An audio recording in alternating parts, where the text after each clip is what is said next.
7 answers are on the board. Magbigay ng bahagi ng katawan na pwedeng magbara. Go! Karen. Intestine. Intestine. Tama, bituka. Nandiyan ba yan, bituka? Oh. MC, ano? Ilong. Lalo na kung sinisipon. Nandiyan ba ang ilong? Okay. MC, pass or play? Play! Karen, balik muna tayo. Let's go, MC.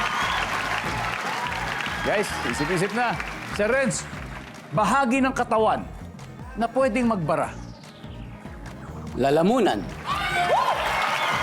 Survey says, top answer. Daryl, bahagi ng katawan na pwedeng magbara. Tenga. Pwede.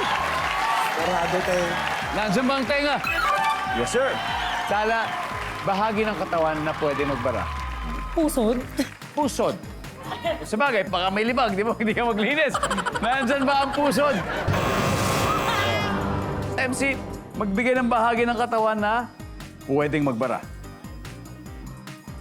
Leg. Leeg. Pag may nalunok ka, magbabara. Oh, Parang parang lalamunan. Lalamunan na yun. Pwede na kayo mag-huddle. Di bale, we still have one more chance, Sir Renz. Bahagi ng katawan na pwedeng magbara. May apat na doon. Puwet. Kung constipated. Okay, nandyan ba ang puwet? Wala. Ha? Looks like these guys have a plan. Okay, Levy, magbigay ng bahagi ng katawan na pwede magbara. Puwet po. Puwet.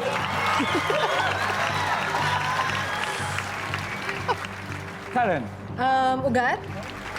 ugat. Ugat. Margo? Utak.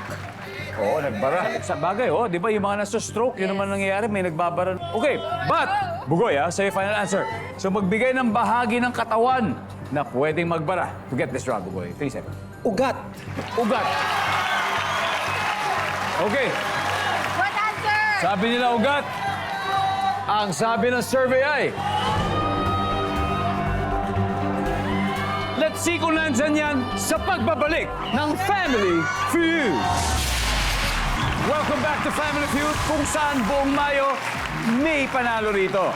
Now, kanina, bago tayo nag-break, tinanong natin ang Fam Jam, magbigay ng bahagi ng katawan na pwedeng magbara. Ang sagot nila ay ugat. So, pag tama ang sagot nila, lalaki ang lamang sa tropang TNK. Alamin na natin, nandyan ba ang ugat?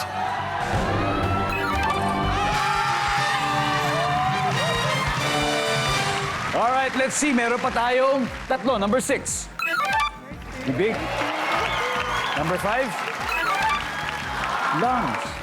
And number 3. May bara sa puso. Okay, recap ng scores. Nangunguna na ang Fam Jam 221.